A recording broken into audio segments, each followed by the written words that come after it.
이보시오 전하. 내 딸들을 황후로 맞이하셔야겠소. 나이 어린 임금 인종은 눈앞에선 노정치가의 당돌한 요구에 숨이 턱 막혔습니다. 인종의 눈앞에 서서 가당치도 않은 요구를 하는 사내. 그가 바로 당대 고려를 소나귀에 쥐고 흔들던 인주 이씨 가문의 수장 이자겸이었습니다. 놀랍게도 이자겸이 황후로 밀어넣으려는 여인들은 인종에게는 친이모들이었습니다. 인종의 명민했던 아버지 예종 역시 이자겸의 둘째 딸과 결혼했기 때문이죠. 도덕과 윤리가 송두리째 무너져 내리는 황당한 순간이었지만 어린 임금에게는 이를 거절할 힘이 없었습니다. 신하가 임금 위에 군림하며 왕실을 통째로 집어삼키던 거대한 탐욕의 시대가 그렇게 열리고 있었습니다. 안녕하세요. 본격적으로 시작하기에 앞서 구독과 좋아요로 고려 500년의 가장 뜨겁고도 비장한 혼란기로 함께 들어가 볼까요? 태조 왕건이 초기에 뿌린 정략 결혼의 씨앗은 세월을 거치며 괴물이 되었습니다.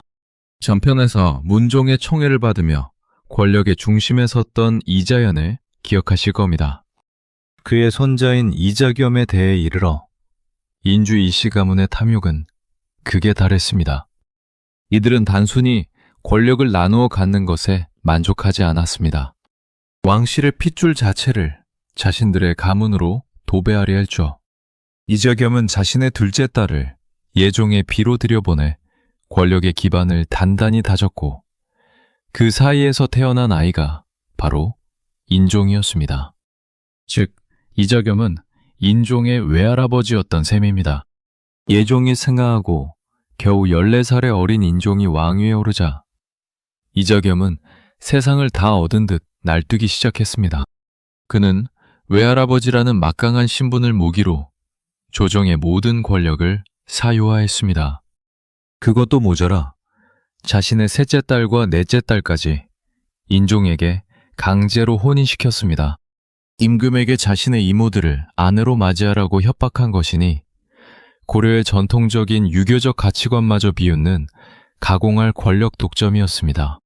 조정의 대신들은 이 해괴한 혼인을 보며 뒤에서 수군거렸지만 이자겸의 서슬퍼런 칼날이 무서워 누구도 감히 바른 말을 꺼내지 못했습니다. 이자겸의 가문이 황실의 외척으로서 권력을 독점하자 고려의 모든 재화와 땅이 인주 이씨 가문으로 무섭게 흘러들어갔습니다. 이자겸의 저택에는 전국에서 보낸 뇌물이 산더미처럼 쌓여갔고 고기가 썩어나갈 지경이라는 탄식이 백성들 사이에서 터져나왔습니다. 이자겸의 아들들 역시 거만하기 짝이 없어서 길거리에서 왕실의 종친들을 만나도 말에서 내리지 않고 오히려 채찍을 휘두르며 모욕을 주었습니다. 개경의 백성들은 왕보다 무서운 이자겸의 가문을 보며 고려의 앞날을 깊이 염려하기 시작했습니다. 하지만 권력이란 영원할 수 없는 법입니다. 나이가 들어가며 철이 든 인종의 가슴 속에는 외할아버지에 대한 깊은 원망과 분노가 자라나기 시작했습니다. 귀족들의 거만한 눈빛 뒤에서 왕권은 허수아비로 전락해가고 있었고 이대로 가다간 고려라는 나라의 성씨가 왕씨에서 이씨로 바뀔지도 모른다는 극심한 위기감이 황궁을 감돌았습니다. 겉으로는 화려하고 견고해 보이던 이자겸의 독재 체제는 내부에서 조용히 칼을 갈기 시작한 어린 임금의 분노라는 거대한 암초를 만나 서서히 균열이 가기 시작했습니다. 사만 땅을 통째로 집어삼키려던 인주 이씨 가문의 거대한 탐욕은 이제 고려 왕실과의 피할 수 없는 정면 충돌을 향해 무서운 속도로 달려가고 있었습니다. 개경의 썩은 숨결을 더 이상은 참을 수가 없구나. 조정을 가득 채운 문벌 귀족들의 오만한 눈빛을 바라보며 새롭게 왕위에 오른 고려의 제15대 국왕 숙종은 용상에 앉아 주먹을 불끈 쥐었습니다. 서기 1095년 나이 어린 조카 헌종의 양위를 받아 왕좌에 오른 숙종은 고려 왕실의 땅에 떨어진 권위를 다시 세우기 위해 거대한 개혁의 칼을 뽑아 들었습니다. 그는 문벌 귀족들이 모든 경제권과 관직을 독점하고 왕을 허수아비로 만드는 이 기형적인 세상을 밑바닥부터 뜯어 고치겠다고 맹세했습니다. 왕권이 살아야 고려가 산다. 숙종의 가슴 속에는 개경을 뒤흔들 대담한 야심이 끓어오르고 있었습니다. 숙종이 귀족들의 세력을 꺾기 위해 가장 먼저 주목한 것은 칼이 아니라 돈이었습니다. 당시 고려는 여전히 물물교환이나 삼배, 쌀을 화폐로 사용하는 원시적인 경제체제에 머물러 있었습니다. 거대 호족들과 문벌 귀족들은 자신들의 드넓은 토지에서 나오는 막대한 곡식을 창고에 쌓아두고 시장의 물가를 마음대로 주무르며 부를 독점하고 있었죠. 숙종은 이 썩은 고리를 끊어내기 위해 국가가 직접 화폐를 발행하여 유통하는 파격적인 경제개혁을 구상했습니다. 이때 왕의 든든한 우군으로 나선 인물이 바로 숙종의 친동생이자 불교의 거성인 대각국사 의천이었습니다. 의천은 송나라 유학 시절 경험했던 활발한 화폐 경제의 장점을 형인 숙종에게 열정적으로 설명했습니다. 폐하, 국가가 화폐를 통제해야 귀족들의 은밀한 재산을 파악하고 백성들의 삶을 호족들의 탐욕으로부터 구할 수 있나이다. 화폐는 왕권을 강화하는 가장 강력한 무기입니다. 의천의 조언을 전폭적으로 수용한 숙종은 서기 1101년 국가화폐 제조기관인 주정관을 설치하고 고려 역사상 가장 독특하고 찬란한 화폐인 활구를 주조해냈습니다. 활구는 은으로 만든 병 모양의 화폐로 그 모양이 고려의 지형을 닮았다 하여 해동고병이라고도 불렸습니다. 최고급 자산인 은으로 만든 활구와 함께 동전인 해동통보가 개경의 거리에 유통되기 시작하자 귀족들은 당황하기 시작했습니다. 자신들의 창고에 숨겨둔 벼와 삼배의 가치가 흔들리고 모든 상거래가 황제의 조정이 발행한 화폐를 중심으로 재편되려 했기 때문입니다. 숙종은 화폐 유통을 활성화하기 위해 개경의 거리마다 국가가 운영하는 주점과 서적점을 열어 백성들이 직접 동전을 사용하게 유도했습니다. 귀족들의 가문 아래 예속되어 있던 경제를 국가의 거대한 용광로 안으로 끌어들이려는 정밀한 전략이었습니다. 하지만 숙종의 야심은 여기서 멈추지 않았습니다. 그는 개경의 고인물을 완전히 빼내기 위해 문벌 귀족들의 뿌리가 깊게 박힌 수도 개경을 떠나 새로운 땅으로 도읍을 옮기겠다는 천도 계획을 세웠습니다. 그가 낙점한 곳은 풍수지리상 최고의 명당이자 남쪽의 경제적 요충지였던 남경, 즉 지금의 서울이었습니다. 김희재 같은 풍수학자들은 숙종 앞에 엎드려 남경의 비범함을 노래했습니다. 폐하, 남경의 삼각산은 땅의 기운이 한반도에서 가장 왕성한 곳입니다. 그곳에 새로운 궁궐을 짓고 도읍을 옮기시면 문벌의 기세는 꺾이고 고려는 천년을 이어갈 대제국이 될 것입니다. 숙종은 즉시 남경에 거대한 황궁을 짓게 하고 직접 남경으로 행차하여 그 땅의 기운을 살폈습니다. 개경 귀족들의 감시망을 벗어나 오직 왕의 명령만이 통하는 새로운 거점을 확보하려는 대담한 공간 정치였습니다. 숙종의 경제개혁과 남경 천도 야심은 고려 왕실에 새로운 활력을 불어넣었습니다. 귀족들은 왕의 거침없는 행보에 숨을 죽이며 대책을 강구해야 했죠. 하지만 역사는 숙종에게 이 거대한 개혁을 완수할 시간을 온전히 허락하지 않았습니다. 남경천도와 화폐개혁이 한창 궤도에 오르던 그때 북방의 국경선 너머에서 거친 여진족의 무리가 천리를 울리는 말발굽 소리를 내며 고려의 국경성대를 파괴하기 시작했기 때문입니다. 숙종은 내부의 귀족들과의 싸움을 잠시 멈추고 이제 고려의 국군을 걸고 북방의 새로운 괴물과 맞서 싸워야 하는 거대한 전란의 폭풍 속으로 뛰어들게 되었습니다. 엎드려 주옵소서 폐하. 저들의 말발굽 아래 우리 군사들이 낙엽처럼 쓰러졌나이다. 서기 1004년 북방전선에서 날아온 패전의 비보는 고려 조정을 거대한 충격과 공포로 몰아넣었습니다. 여진족을 우습게 보고 진격했던 임간의 군대가 처참하게 경멸당한 것이었죠. 뒤를 이어 임명된 장수 윤관 역시 사력을 다해 맞서 싸웠으나 여진족의 무시무시한 기병 전술 앞에 무릎을 꿇을 수밖에 없었습니다. 패전의 책임을 지고 개경으로 돌아온 윤관은 숙종 앞에 엎드려 피눈물을 흘리며 고통스럽게 고백했습니다. 폐하, 저들이 강한 것은 모두 말 위에 올라타 번개처럼 움직이기 때문입니다. 반면 우리 군사는 대부분 걸어다니는 보병이니 어찌 발로 뛰어서 달리는 말을 당해낼 수 있겠습니까? 이대로는 결코 저들을 이길 수 없습니다. 우리에게도 저들을 압도할 완전히 새로운 군대가 필요합니다. 윤관의 이 뼈아픈 반성은 고려 군사 역사상 가장 파격적이고 거대한 군사혁명의 신호탄이 되었습니다. 숙종은 윤관의 건의를 전폭적으로 수용하여 오직 여진족을 경멸하기 위해 조직된 최정예 특수부대인 별무반을 창설하도록 명령했습니다. 윤관은 귀족의 자제부터 천한 노비, 그리고 전국의 스님들까지 고려의 모든 인간 자원을 샅샅이 긁어 모아 하나의 거대한 용광로 속에 집어넣었습니다. 별무반은 당시의 상식을 뛰어넘는 철저한 맞춤형 특수부대였습니다. 말판 여진족을 상대하기 위해 가장 먼저 조직된 것은 최정예 기병부대인 신기군이었습니다. 문무관의 자제는 물론이고 장정들 중 말을 탈출하는 자들은 신분에 상관없이 모두 신기군에 편입되어 혹독한 기마 전술을 훈련받았습니다.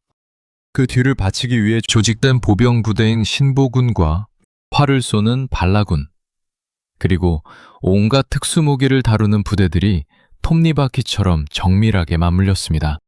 가장 독특한 것은 전국의 사찰에서 모여든 승려들로 구성된 항마군이었습니다. 이들은 부처님의 자비 대신 머리를 깎은 전사가 되어 나라를 구하겠다는 일념 하나로 거대한 도끼와 무거운 철퇴를 손에 쥔 채 지옥 같은 훈련을 군소리 없이 견뎌냈습니다. 원규군을 넘어 온 나라에 가용한 모든 힘을 여진족 경멸이라는 하나의 목표로 정렬시킨 전대미문의 총동원령이었습니다.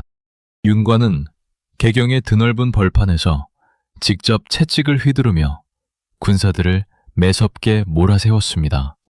신분의 벽은 훈련장 안에서 완전히 무너져 내렸습니다. 조정에서 거드름을 피우던 귀족의 자제든 밭을 갈던 천한 노비든 대열을 이탈하거나 훈련을 게을리하면 윤관의 서슬퍼런 호통과 가차없는 매질을 피할 수 없었죠. 장수와 군사가 진흙탕 구덩이에서 함께 구르며 땀을 흘렸고 고려의 산천은 매일같이 천리를 울리는 군사들의 장엄한 함성 소리와 힘찬 말발굽 소리로 가득 찼습니다. 이러한 지옥 같은 조련을 무려 3년 동안이나 이어가며 고려군은 점차 여진족의 철기병을 정면으로 깨부술 수 있는 완벽한 인간 병기들로 거듭나기 시작했습니다. 하지만 이 거대한 군대를 키워내고 마침내 출격의 준비를 마쳤을 때 개혁의 주동자였던 숙종이 갑작스럽게 승하하는 비극이 찾아왔습니다. 윤관과 별무반 군사들은 통곡하며 슬퍼했지만 숙종의 뒤를 이어 왕위에 오른 예종 역시 아버지가 남긴 이 위대한 유산을 결코 포기하지 않았습니다. 예종은 윤관에게 거대한 철갑옷과 황금칼을 하사하며 북방으로의 진격을 명령했습니다. 서기 1007년 12월 마침내 17만 명에 달하는 고려 역사상 가장 완벽하고 강력한 별무반 대군이 북방의 차가운 눈바람을 뚫고 여진족의 심장구를 향해 거침없이 진격을 시작했습니다. 평화를 위협하던 오랑캐들을 사만 땅에서 영원히 쓸어버리기 위한 위대한 거인의 거대한 대역습이 서서히 막을 올리고 있었습니다. 이곳은 이제 대고려의 땅이며 이를 침범하는 자에게는 오직 죽음뿐이다. 윤관 장군이 차가운 북방의 산꼭대기 선충령에 거대한 돌비를 세우며 천지를 울리는 목소리로 외쳤습니다. 비석의 표면에는 고려의 경계를 이곳으로 정한다는 선포가 선명하게 새겨졌죠. 서기 1008년 윤관이 이끄는 별무반은 여진족을 완전히 소탕하고 함주와 영주를 비롯한 9개의 성, 즉 동북구성을 쌓아 올리는데 성공했습니다. 고구려의 옛 영토를 마침내 회복했다는 자부심에 개경은 온통 축제 분위기였고 고려의 기세는 하늘을 찌를 듯 했습니다. 하지만 이 찬란한 승리의 축배가 채 식기도 전에 새로 개척한 북방의 땅은 고려 왕실의 목을 조여오는 거대한 저주의 늪으로 변해가기 시작했습니다. 여진족은 순순히 물러설 무리가 아니었습니다. 삶의 터전을 빼앗긴 그들은 밤마다 무리를 지어 고려의 성벽을 타고 넘었고 보급로를 끊으며 잔혹한 게릴라전을 펼쳤습니다. 새로 쌓은 9개의 성은 사방이 적으로 둘러싸인 거대한 고립된 섬이나 다름없었죠. 매서운 북방의 겨울바람 속에서 고려의 군사들은 추위와 배고픔에 신음하며 하루도 편히 잠들지 못했습니다. 윤관은 성벽 위를 걸으며 피눈물을 흘렸습니다. 군사들이 뼈를 깎는 고통을 견디며 지켜낸 땅이었지만 전선에서 날아오는 보고는 온통 아군의 전멸과 식량이 떨어졌다는 절망적인 소식뿐이었습니다. 더욱이 고려 조정은 이 땅을 유지하기 위해 상상을 초월하는 대가를 치러야 했습니다. 비어버린 국경지대를 채우기 위해 상남 지방의 가난한 백성 수만 가구를 강제로 이주시켜 농사를 짓게 했으나 낯선 기후와 끊이지 않는 약탈 속에서 백성들은 농사는커녕 목숨을 부지하기조차 힘들었습니다. 대경엽 항궁 안에서는 문벌 귀족들의 날카로운 비판이 예종을 압박하기 시작했습니다. 전하, 저 쓸모없는 얼어붙은 땅을 지키기 위해 도대체 얼마나 많은 백성의 피와 국력을 쏟아부어야 합니까? 진리 없는 자존심 때문에 나라의 창고가 텅텅 비어가고 있나이다. 귀족들은 윤관의 군사적 성공을 시기하며 이번 기회에 그를 조정에서 몰아내기 위해 고도의 정치적 공세를 퍼부었습니다. 이때 여진족의 추장들이 개경으로 와 예종의 앞마당에 엎드려 눈물로 호소하는 기막힌 외교 전략을 펼쳤습니다. 우리 가문이 대대로 살던 땅을 돌려주신다면 우리 여진족은 영원히 고려를 부모의 나라로 섬기며 매년 조공을 바치겠나이다. 만약 돌려주지 않으신다면 우리는 죽기를 각오하고 끝까지 싸울 수밖에 없습니다. 이들의 교묘한 태도 변화와 귀족들의 집요한 반대 상소에 결국 젊은 왕 예종도 무릎을 꿇고 말았습니다. 서기 1009년 7월 고려는 성을 쌓은 지 불과 1년 반 만에 동북구성을 여진족에게 고스란히 돌려주고 군대를 철수하라는 눈물의 결정을 내렸습니다. 평생을 바쳐 군대를 키우고 땅을 넓혔던 영웅 윤관은 순식간에 패장으로 몰려 모든 관직을 박탈당했습니다. 그는 개경의 쓸쓸한 저택에서 9개의 성이 허물어지는 소식을 들으며 통안의 눈물을 흘리다 재기하지 못하고 세상을 떠났습니다. 승리 뒤에 숨겨진 차가운 외교적 실책과 귀족들의 이기적인 반발로 인해 고려는 대제국으로 나아갈 수 있었던 위대한 기회를 스스로 걷어찬 셈이었습니다. 하지만 역사는 고려의 이 비겁한 타협을 결코 용서하지 않았습니다. 땅을 돌려받고 힘을 기른 여진족은 얼마 지나지 않아 아구다라는 불세출의 영웅을 중심으로 뭉쳐 금나라라는 거대한 제국을 건설하게 됩니다.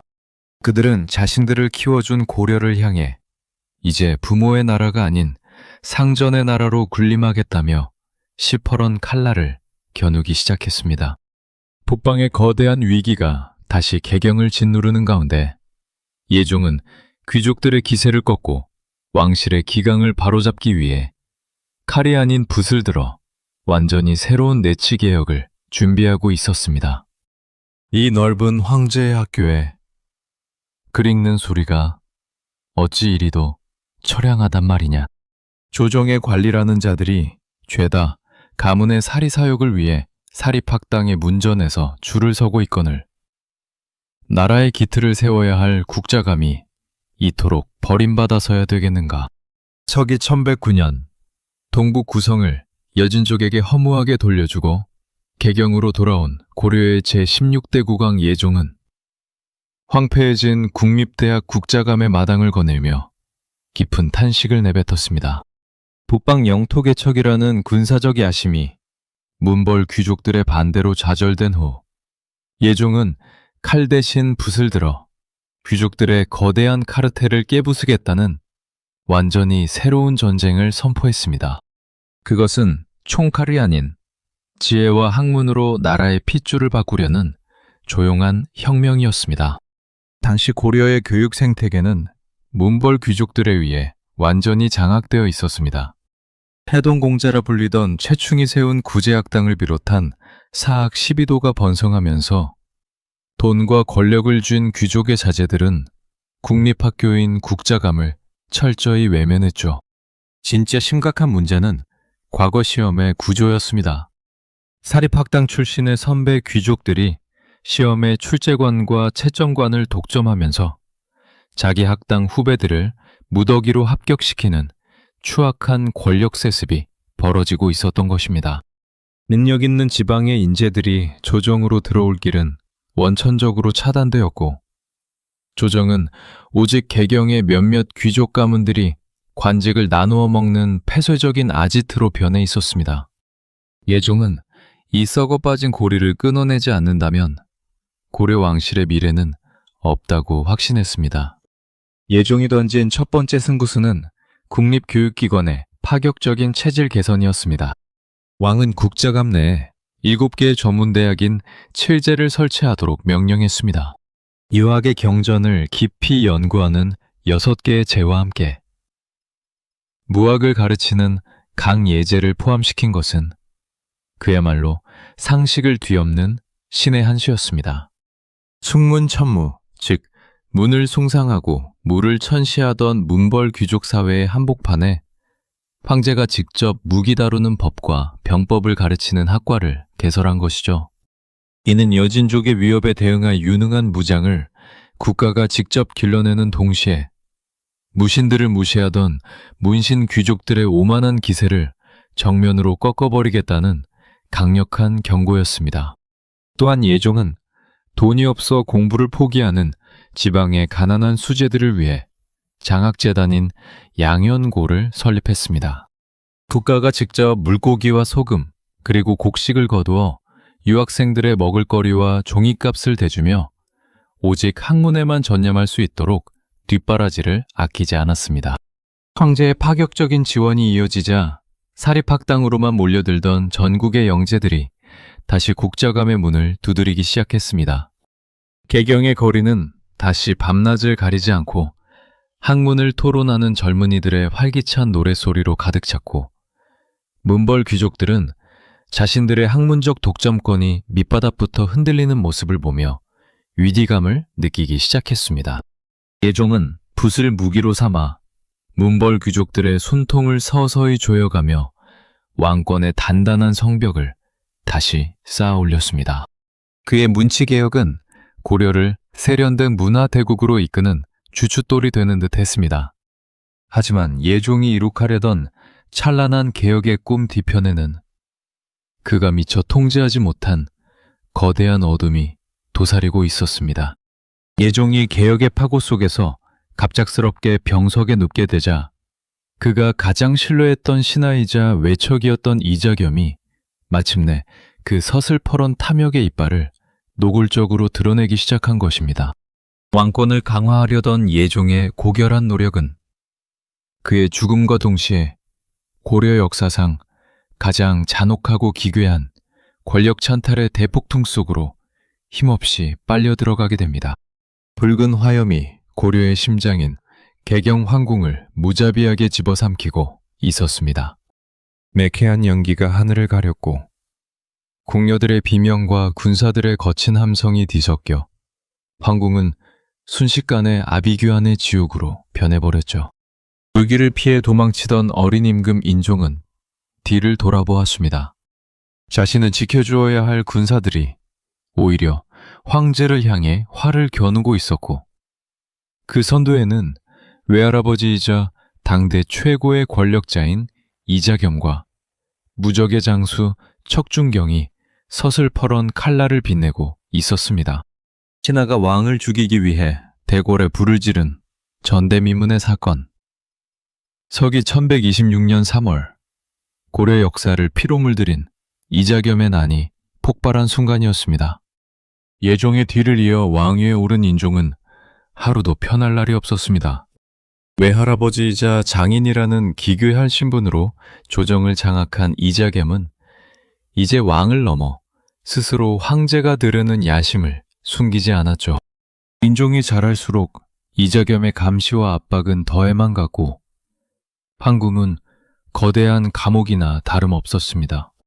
참다 못한 인종은 한한인과 문공인 등 자신을 따르는 측근들과 함께 이자겸을 제거하기 위한 비밀 결사대를 조직했습니다.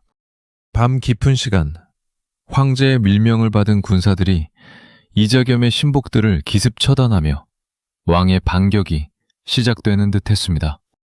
하지만 이자겸은 만만한 상대가 아니었습니다. 궁궐에서 정변이 일어났다는 소식을 들은 이자겸은 당대 최고의 장수 척준경을 불러들였습니다. 척준경은 자신의 동생과 아들이 왕의 군사들에게 목숨을 잃었다는 말을 듣고 분노로 눈이 뒤집혔죠. 척준경은 이자겸의 명령에 따라 사병들을 이끌고 황궁으로 진격했습니다. 왕을 지키던 군사들이 완강하게 저항하자 척준경은 잔인하고도 대담한 결단을 내렸습니다. 대궐에 불을 질러라. 단 한 놈도 살아남지 못하게 하라. 척준경의 명령 한마디에 고려의 찬란한 문화가 집약되어 있던 황궁의 정각들이 순식간에 거대한 횃불로 변해버렸습니다. 인종은 타오르는 불길을 피해 겨우 목숨만 건진 채 이자겸의 군사들에게 사로잡혔습니다. 이자겸은 어린 왕을 자신의 저택인 중흥택으로 끌고 가 사실상 감금해버렸습니다. 왕의 도장을 빼앗은 이자겸은 모든 권력을 손에 쥐고 스스로 국공의 자리에 올랐으며 왕실의 호위를 자신의 사병들로 채웠습니다. 이제 고려의 진짜 왕은 이자겸이었고 인종은 언제 독살당할지 모르는 공포 속에서 하루하루를 눈물로 보내야 했습니다. 이자겸의 권세는 하늘을 찔렀고 인주이 씨의 천하가 마침내 완성된 것처럼 보였습니다. 그러나 너무나도 완벽해 보였던 이자겸의 독재 체제 뒤편에서는 그 누구도 예상치 못한 거대한 균열이 소리 없이 자라나고 있었습니다. 황궁을 불태우며 절대적인 동맹을 맺었던 이자겸과 척준경 사이에 권력의 단맛을 둘러싼 미묘한 의심과 갈등의 싹이 트기 시작한 것입니다. 감금된 채 숨을 죽이고 있던 인종은 이 두 거인의 사소한 틈새를 절대 놓치지 않았습니다. 이자겸의 폭정을 끝내기 위해 젊은 임금은 이제 척준경이라는 무시무시한 칼날을 역으로 이용할 위험천만한 도박을 준비하기 시작했습니다. 장군, 내 그대를 단순히 신하가 아닌 고려를 구할 유일한 영웅으로 믿고 있어. 제발 이 나라를 저 탐욕스러운 자의 손에서 구해주시오. 당대 최고의 소드마스터이자 무적의 장수였던 척준경 앞에 무릎을 꿇듯 고개를 숙인 사람은 다름 아닌 고려의 어버이 인종이었습니다. 왕의 눈물이 척준경의 두꺼운 손등 위로 떨어지자 평생을 전쟁터에서 보낸 이 거구의 장수의 눈빛이 걷잡을 수 없이 흔들리기 시작했죠. 이자겸 수완성과 함께 황궁을 불태우며 권력의 정점에 섰던 사내가 마침내 자신의 동맹이자 거대한 권력자였던 이자겸의 등 뒤로 차가운 배신의 칼날을 뽑아드는 극적인 순간이었습니다. 척준경이라는 인물은 고려의 역사를 통틀어 가장 기이하고도 압도적인 무력을 지닌 전설적인 무장이었습니다.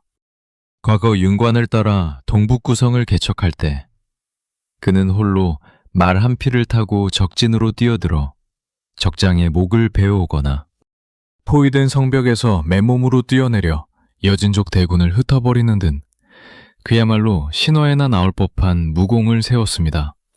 모신들을 철저히 무시하던 문신 귀족들조차 척준경이라는 이름 석자 앞에서는 감히 고개를 들지 못할 정도였죠.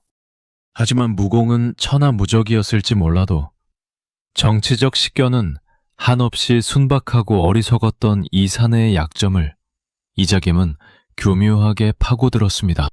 결국 이자겸의 달콤한 유혹에 넘어가 황궁을 불태우는 대역죄의 선봉에 서고 말았던 것입니다.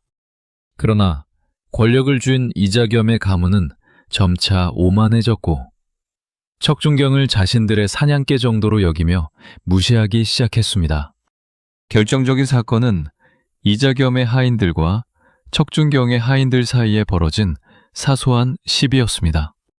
이자겸의 아들들은 감히 척준경을 향해 너는 대궐에 불을 지르고 임금을 협박한 천한 백정에 불과하다며 노골적인 모욕을 퍼부었습니다. 자신의 남동생과 아들을 잃고 은밀한 죄책감에 시달리던 척준경의 가슴속에 거대한 분노의 불길이 타오르기 시작한 대목이었죠. 이자겸과 척준경, 황궁을 피로 물들였던 두 거인의 동맹에 돌이킬 수 없는 거대한 균열이 생기는 순간이었습니다. 감금된 채 이 기회를 엿보고 있던 인종은 즉시 움직였습니다. 왕은 이자겸의 눈을 피해 밀사를 보내 척준경의 충성심을 자극했습니다. 장군이 비록 과거에 잘못을 저질렀으나 그것은 이자겸의 꿰매 빠진 것임을 내가 잘 알고 있어. 지금이라도 저 역적을 처단하고 사직을 구한다면 장군의 죄를 모두 사하고 고려 최고의 공신으로 삼을 것이오. 왕의 간곡한 당부와 명분 앞에 척준경은 마침내 결단을 내렸습니다. 자신이 휘둘러야 할 칼이 어디로 향해야 하는지 깨달은 것이죠. 서기 1127년 5월 척준경은 마침내 봉인해 두었던 무시무시한 칼을 빼들었습니다. 그는 사병들을 이끌고 황궁을 포위한 채 이자겸의 신복들을 순식간에 베어 넘겼습니다. 척준경이 직접 칼을 들고 가로막는 자들을 무자비하게 베어버리며 진격하자 이자겸의 저택은 순식간에 피바다로 변했습니다. 손자이자 임금인 인종을 독살하려던 이자겸의 음모는 척준경의 압도적인 무력 앞에 먼지처럼 부서져 내렸습니다. 평생을 누려온 인주이 씨의 거대한 천하가 자신들이 가장 신뢰했던 최고의 무기의 변심으로 인해 단 하루 만에 완전히 붕괴되는 순간이었습니다. 이자겸은 결국 영광의 자리에서 끌어내려져 전라도 영광으로 비참한 유백길에 오르게 되었습니다. 척준경의 배신으로 왕은 구출되었고 문벌의 그늘은 거치는 듯 보였지만 피로 얼룩진 황궁의 역사는 이제 겨우 시작일 뿐이었습니다. 이보시오, 정지상. 내가 그 무식하고 거친 척준경의 손을 빌려 반역자를 쳐냈으나 이제는 그자가 조정을 차지하고 거드름을 피우고 있으니 이 어찌 통탄할 노릇이 아니겠소. 이 나라의 주인이 도대체 누구란 말이오. 서기 1127년 겨울 개경의 임시궁궐 깊숙한 곳에서 젊은 임금 인종은 당대 최고의 문장가이자 신진 관료였던 정지상을 향해 뜨거운 눈물을 흘렸습니다. 이자겸의 거대한 그늘에서 벗어난 기쁨도 잠시 척준경이라는 새로운 무력 집단이 황궁의 주도권을 쥐고 흔들자 왕의 분노는 극에 달해 있었습니다. 이자겸을 몰아낸 척준경은 고려 최고의 공신이 되어 모든 권력을 독점했고 문벌 귀족들은 이제 칼을 든 백정 출신 무장에게 고개를 조아려야 하는 참담한 현실의 직면에 있었죠. 이적염에 난이 남긴 상처는 컸습니다. 척준경에 사병들이 주른 불길에 화려했던 개경의 황궁은 잿더미로 변해버렸고 고려 왕실의 존엄은 바닥까지 추락했습니다. 백성들은 불탄 궁궐을 보며 수군거렸습니다. 하늘이 왕실을 버리셨다. 개경의 기운이 다한 것이 분명하다. 흉흉한 소문이 꼬리를 물고 퍼져나가며 개경 사회 전체가 거대한 불안감에 휩싸였습니다.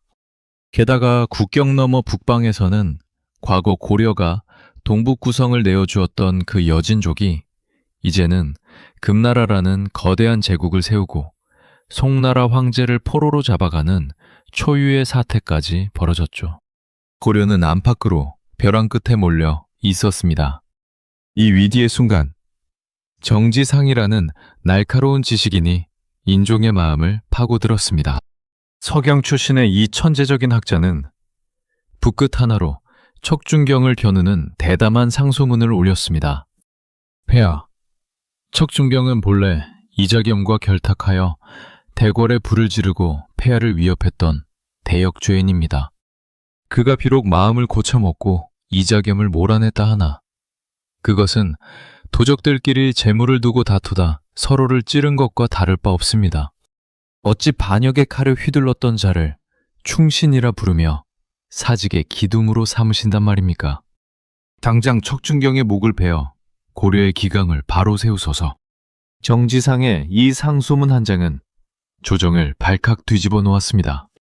척준경은 정지상의 상소문을 전해 듣고 분노하여 펄길 뛰었지만 인종의 속마음 역시 정지상과 같다는 것을 깨닫고는 허탈함에 빠졌습니다.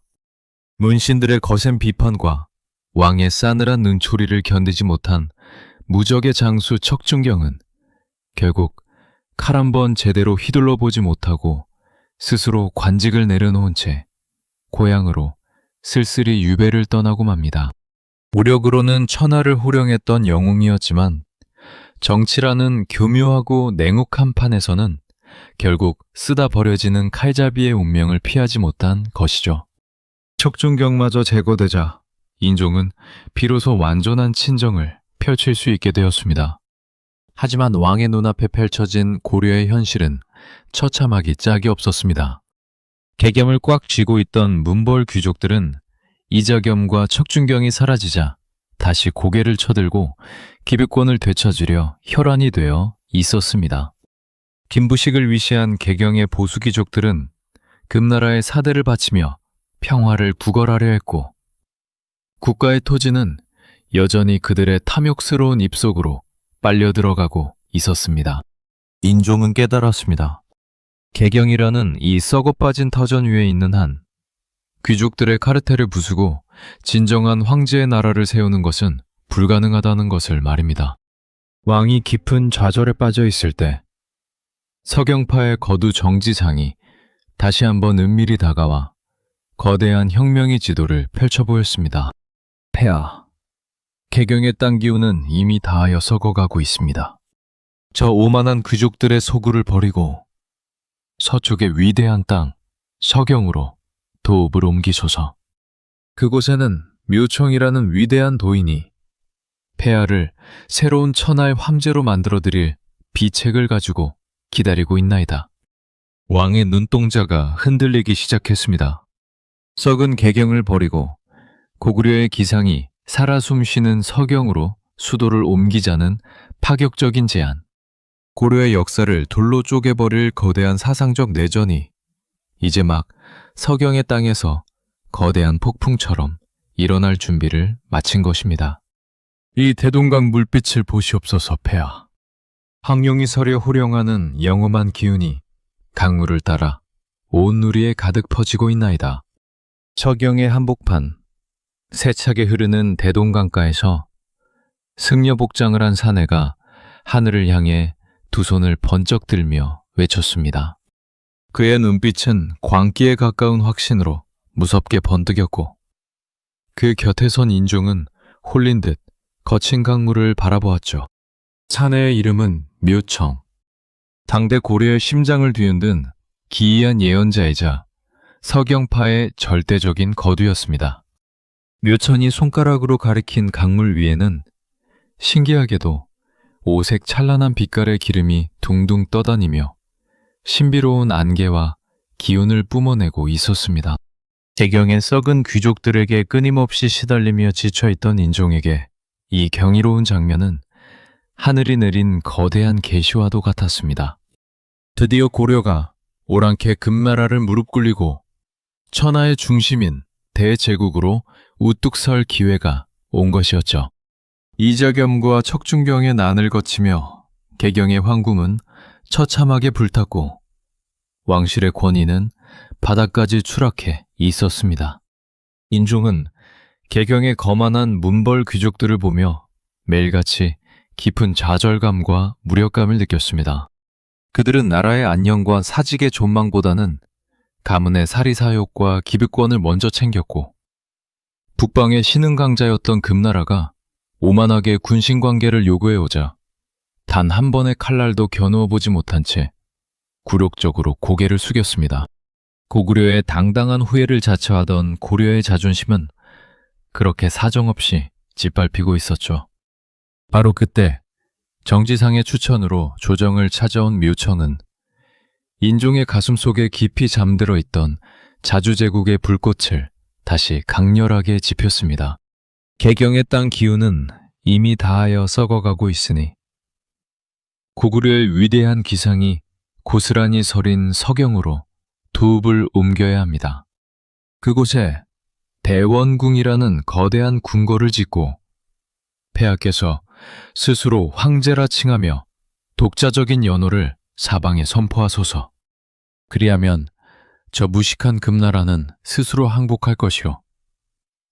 천하 36나라가 모두 고려 앞에 무릎을 꿇을 것입니다. 류청의 거침없고 파격적인 주장은 인종뿐만 아니라 전국의 젊은 지식인들과 무신들의 마음을 단숨에 사로잡았습니다.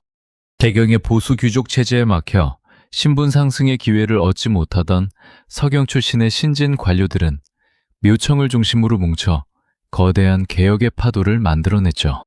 인종은 묘청을 전폭적으로 신뢰하며 서경에 새로운 궁궐인 대원궁을 짓도록 명령했고 직접 서경으로 행차하여 제국 선포의 위대한 날을 꿈꿨습니다. 묘청과 서경파의 눈부신 활약으로 고려는 드디어 오랜 사대주의의 사슬을 끊어내고 독자적인 해동천하의 중심 국가로 나아가는 듯 보였습니다. 하지만 이 거대한 꿈의 이면에는 묘청의 무리한 집착과 추악한 기만술이 숨어 있었습니다. 서경천도를 어떻게든 서두르던 묘청은 백성들의 민심과 왕의 신뢰를 짜내기 위해 황당한 사기극을 기획했던 것입니다. 대동강 물 위에 둥둥 떠다니던 오색 찬란한 빛은 사실 묘청의 신복들이 강 상류에서 떡 속에 기름을 교묘하게 넣어 흘려보낸 조작이었습니다. 이 추악한 비밀은 얼마 지나지 않아 개경의 보수파 귀족들에게 덜미를 잡히고 말았습니다. 게다가 묘청이 기가 막힌 명당이라 주장했던 서경의 대원궁에 거대한 벼락이 떨어져 전각들이 불타버리고 인종이 서경으로 행차하던 길에 거센 폭풍우가 몰아쳐 수많은 군사와 말이 목숨을 잃는 대참사까지 연이어 일어났습니다. 개경에서 숨을 죽이며 반격의 기회를 노리던 김부식을 비롯한 보수 문벌 귀족들은 이 치명적인 기회를 결코 놓치지 않았습니다. 그들은 일제히 상소를 올리며 인종의 목을 거세게 압박했습니다. 전하, 저 요망한 승려 묘청의 추악한 사기극을 보시옵소서. 하늘이 노하여 대원궁에 벼락을 내리시고 폭풍으로 경고하셨거늘 어찌 저런 사기꾼의 말에 현혹되어 조상 대대로 이어온 도읍을 버리려 하십니까? 당장 묘청을 처형하고 서경 천도 계획을 철회하소서. 귀족들의 집요한 공격과 확실한 증거 앞에 인종 역시 서서히 흔들리기 시작했습니다. 자조 제국의 꿈은 그렇게 안개처럼 사라질 위기에 처했고 묘청은 자신이 벼랑 끝에 몰렸음을 직감했습니다. 굿과 말로는 더 이상 뜻을 이룰 수 없다는 것을 깨달은 요망한 예언자의 가슴속에 이제 고려 전체를 거대한 피바람으로 몰아넣을 위험천만한 반란의 불씨가 타오르기 시작했습니다. 저 간악한 무리들이 전하의 눈을 가리고 나라를 어지럽혔으니 군대를 출병하기에 앞서 개경에 남은 반역의 뿌리부터 철저히 뽑아내야 할 것이오.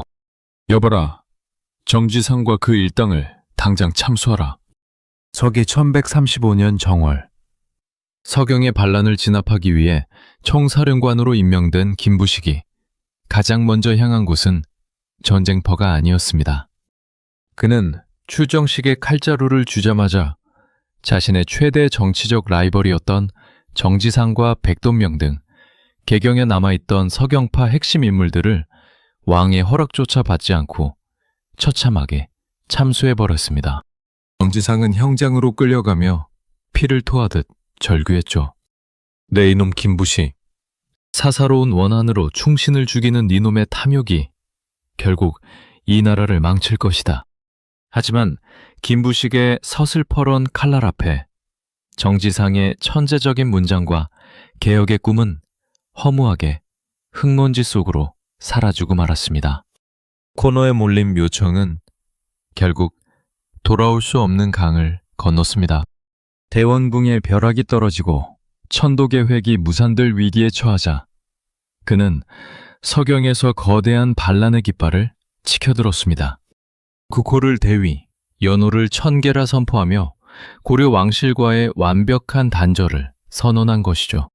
서경의 군사들은 묘청의 광기 어린 연설에 매료되어 결사항전을 다짐했고 반란의 불길은 순식간에 북방 일대를 집어삼켰습니다. 항공에서 이 소식을 들은 인종은 충격에 빠져 쓰러졌습니다. 자신이 그토록 믿고 의지했던 개혁의 동반자가 하루아침에 나라를 찢어발기는 역적으로 돌변한 참담한 현실에 젊은 왕은 그저 하염없이 눈물만 흘려야 했죠. 하지만 김부식은 노련하고 냉혹한 사냥꾼이었습니다. 그는 10만의 대군을 이끌고 서경으로 진격했지만 무리하게 성벽을 공격하지 않았습니다. 대신 서경성 주변을 겹겹이 포위하고 식량줄을 끊어버리는 말라 죽이기 전술을 택했습니다. 몇 달이 지나자 성 안의 백성들과 군사들은 굶주림과 공포에 시달리기 시작했고 결국 내분이 폭발했습니다. 묘청의 부하였던 조광이 반란의 주동자인 묘청의 목을 베어 김부식에게 바치며 항복을 구걸했죠. 하지만 김부식은 자비가 없었습니다. 조건 없는 완전한 항복을 요구하며 성을 더욱 강하게 압박했고 1년이 넘는 끔찍한 공성전 끝에 결국 서경성은 함락되고 말았습니다. 고구려의 기상을 부활시키려던 자주제국의 꿈은 수많은 백성들의 피와 시체 위에서 그렇게 산산조각이 났습니다. 군사적 승리를 거둔 김부식과 개경의 문벌 귀족들은 이제 자신들의 권력을 영원히 굳히기 위한 사상적 마무리에 착수했습니다. 칼로 반란을 제압했다면 이제는 붓으로 역사를 통제해야만 했죠. 서기 1145년 김부식의 주도하에 국가공인 역사서인 삼국사기가 세상의 모습을 드러냈습니다. 이 책은 단순한 과거의 기록이 아니었습니다. 고구려를 계승한다는 서경파의 사상을 철저히 짓밟고 신라의 삼국 통일을 정통으로 내세워 신라계 귀족들의 후손인 개경 보수파의 권력을 완벽하게 정당화하는 거대한 이데올로기의 완성이었죠. 합리적이고 유교적인 사관을 바탕으로 기이한 신화와 전설을 모두 깎아낸 삼국사기는 이제 고려가 거친 무사들의 나라가 아니라 세련되고 보수적인 유교 관료들의 나라임을 온 천하에 선포하는 승전보와 같았습니다. 묘청의 난을 진압하고 역사의 해석권마저 독점한 김부식과 문벌 귀족들의 위세는 이제 그 누구도 꺾을 수 없는 거대한 철옹성이 되었습니다. 황제 인종은 철저히 허수아비로 전락한 채 쓸쓸한 죽음을 맞이해야 했죠. 그러나 이 눈부신 승리의 파티장 밖에서는 상상조차 하지 못한 끔찍한 분노의 화약고가 터지기 직전이었습니다. 석양에 얼어붙은 전쟁터에서 피를 흘리며 목숨을 걸고 싸웠던 무신들에게 돌아온 것은 승리의 포상이 아니라 문신들의 더욱 가혹해진 멸시와 조롱뿐이었습니다. 칼을 든 자들을 개돼지 취급하던 문벌 귀족들의 오만함은 이제 고려 역사를 송두리째 갈아엎을 가장 잔혹하고 기괴한 피해 복수극을 조용히 잉태하고 있었습니다. 뼈를 깎는 듯한 매서운 겨울바람이 부는 대궐의 뜰. 머리가 하얗게 센 노장군이 언손을 비비며 칼자루를 꽉 쥐고서 있었습니다. 장군의 등 뒤로 굳게 닫힌 전각의 문틈 사이에서는 기생들의 교태 섞인 웃음소리와 검은고 가락, 그리고 술잔이 부딪히는 경쾌한 소리가 쉴 새 없이 새어나왔죠. 그때 정각의 문이 거칠게 열리며 술에 잔뜩 취한 젊은 문신 하나가 비틀거리며 걸어 나왔습니다. 그는 노장군의 얼굴에 대고 술 냄새를 풍기며 비아냥거렸습니다. 이봐 무지렁이, 늙은이, 황제 폐하께서 시를 짓고 흠을 즐기시는데 어딜 감히 졸고 있는가? 똑바로 서서 문을 지키지 못할까? 평생을 전쟁터에서 피를 흘리며 나라를 지켜온 노장군은 자신보다 한참 어린 문신 귀족의 끔찍한 모욕 앞에서도 그저 입술을 깨물며 고개를 숙여야만 했습니다. 서기 1146년 문벌 귀족들의 꼭두각시였던 인종이 병으로 세상을 떠나고 그의 맏아들 의종이 왕위에 오르면서 고려의 무신들은 인간 이하의 개돼지 취급을 받는 참혹한 지옥으로 내몰리고 있었습니다. 의종은 예술과 낭만을 지극히 사랑하는 군주였습니다. 하지만 나라를 다스리는 임금의 예술병은 백성들과 신하들에게는 거대한 재앙이나 다름없었죠. 그는 정치와 국방은 안중에도 없이 개경 주변의 경치 좋은 곳마다 정자와 누각을 짓는데 국가의 막대한 재정을 쏟아부었습니다. 매일같이 문신 귀족들을 불러 모아 화려한 뱃놀이를 즐기고 밤새워 시를 짓는 연회를 베풀었죠. 왕과 문신들이 비단 옷을 입고 기름진 고기를 뜯으며 풍류를 즐길 때 무신들은 비가 오나 눈이 오나 정각 밖에서 굶주린 배를 움켜쥐고 밤새 호의를 서야 했습니다. 심지어 연회가 길어지면 며칠 밤낮을 한숨도 자지 못하고 서서 버텨야 했으니 무신들의 눈에는 핏발이 서고 가슴속에는 거대한 분노의 용암이 끓어오르고 있었습니다. 문신들의 오만함은 도를 넘어도 한참 넘었습니다. 고려 초기에 있었던 무과시험은 일찌감치 폐지되어 버렸고 무신들은 아무리 전쟁터에서 적장에 목을 베고 공을 세워도 군대의 최고 지휘관 자리에는 결코 오를 수 없는 거대한 신분적 한계에 갇혀 있었습니다. 군대를 지휘하는 최고 사령관 자리는 항상 전쟁터에 모래바람 한번 맞아본 적 없는 문신 귀족들의 몫이었죠. 묘청의 난을 무력으로 진압하며 피를 흘린 것은 무신들이었지만 그 공로와 영광은 총사령관이었던 김부식과 문신들에게 모조리 돌아갔습니다. 게다가 무신들에게 주어져야 할 토지마저 문신 귀족들이 교묘하게 빼앗아가면서 하급 군사들은 가족들을 먹여 살릴 식량조차 없어 길거리로 나앉을 판이었습니다. 그들에게 무신은 그저 자신들의 화려한 사치를 지켜주는 천한 경비견에 불과했던 것입니다. 이 억눌린 분노에 거대한 기름을 부은 충격적인 사건이 발생했습니다. 섣달 금은밤, 궁궐에서 악귀를 쫓는 행사가 열렸을 때의 일입니다. 위풍당당한 체격과 아름다운 수염을 자랑하던 견령군 지휘관 정중부에게 젊고 거만한 문신 김돈중이 다가와 장난을 빈자하여 촛불로 그의 수염을 홀딱 태워버린 것입니다. 김돈중은 다름 아닌 삼국사기를 쓴 권력의 핵심, 김부식의 친아들이었죠. 사내의 자존심이자 장수의 상징인 수염이 불타자 이성을 잃은 정중부는 김돈중을 주먹으로 사정없이 두들겨 팼습니다. 하지만 이 소식을 들은 김부식은 오히려 정중부를 죽여버리겠다고 길길이 날뛰었고 임금인 의종마저 정중부를 감싸 죽이는커녕 그를 도망치게 하여 겨우 목숨만 부지하게 만들었습니다. 내가 평생을 바쳐 황실에 충성했건만 돌아오는 것은 불탄 수염과 비참한 도망자 신세란 말인가. 내 언젠가 반드시 저 잘난 문신놈들의 씨를 말려버리고 이 썩어 빠진 조정을 핏빛으로 물들이리라. 어두운 방 안에 숨어 이를 갈던 정중부의 두 눈에서 섬뜩한 살기가 번뜩였습니다. 정중부뿐만이 아니었습니다.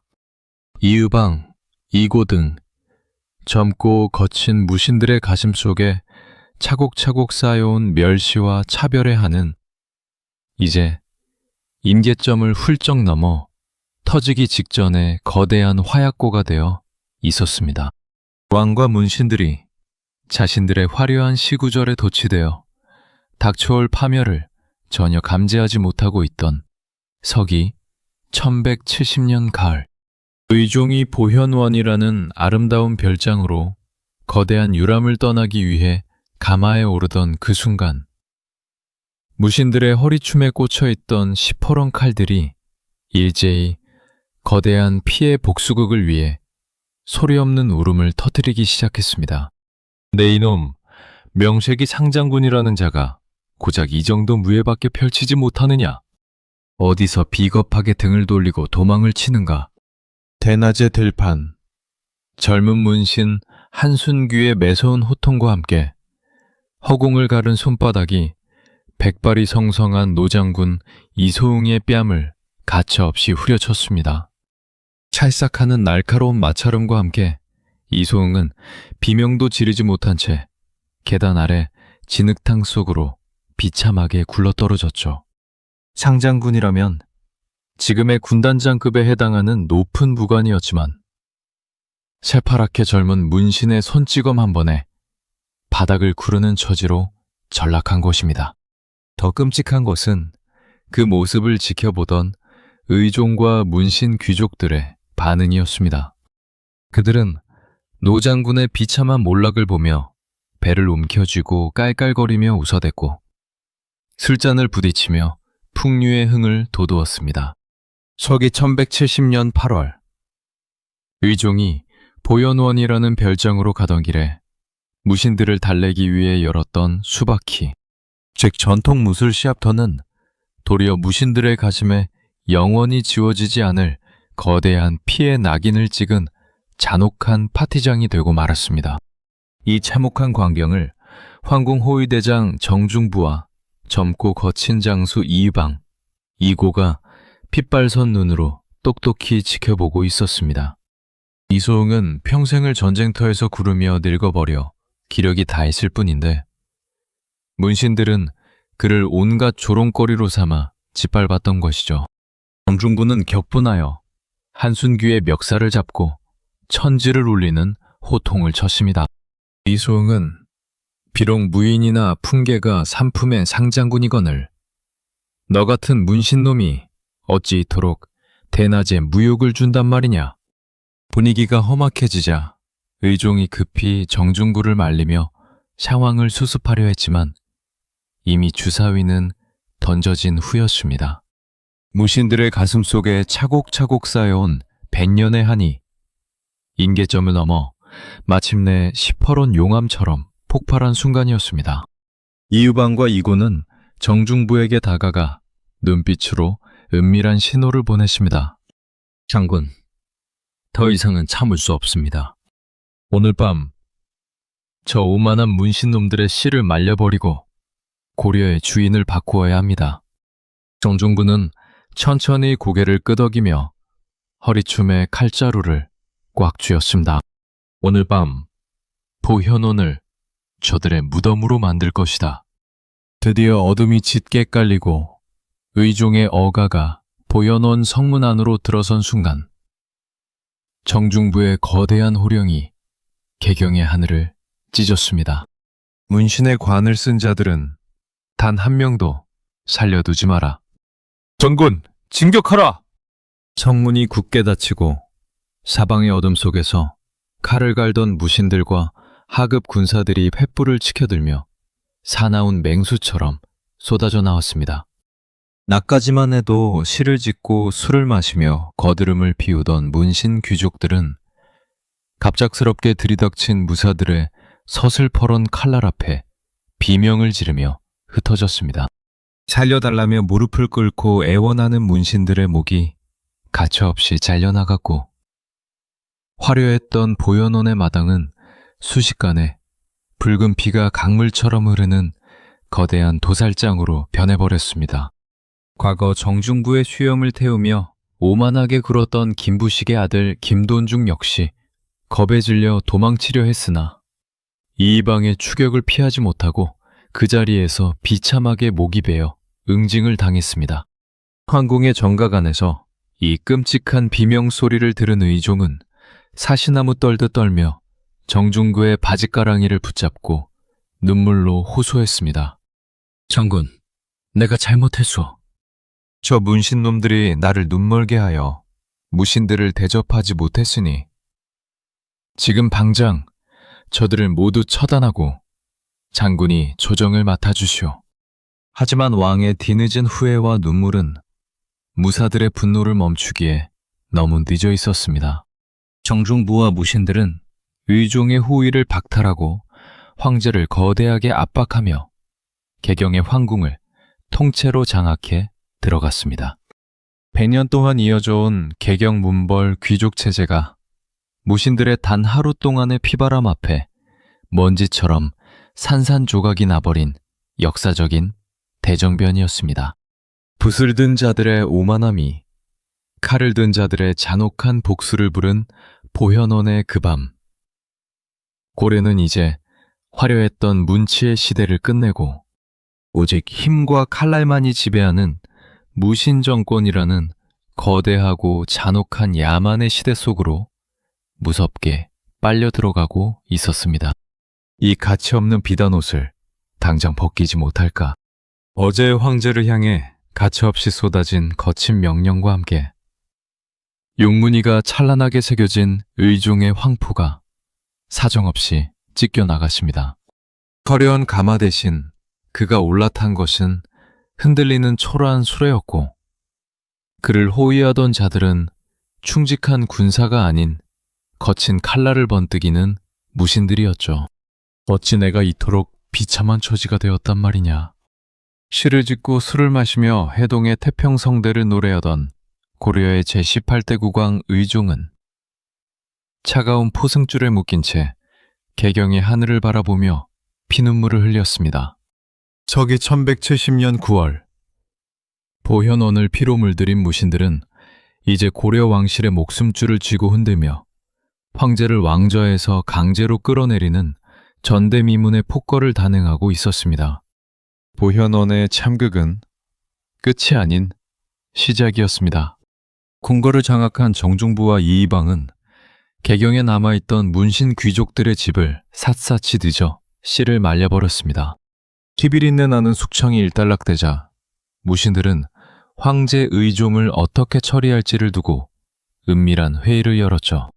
이방과 이고 같은 거친 젊은 무장들은 당장 의종의 목을 베어 후환을 없애야 한다고 주장했으나 노련한 정중군은 고개를 저었습니다.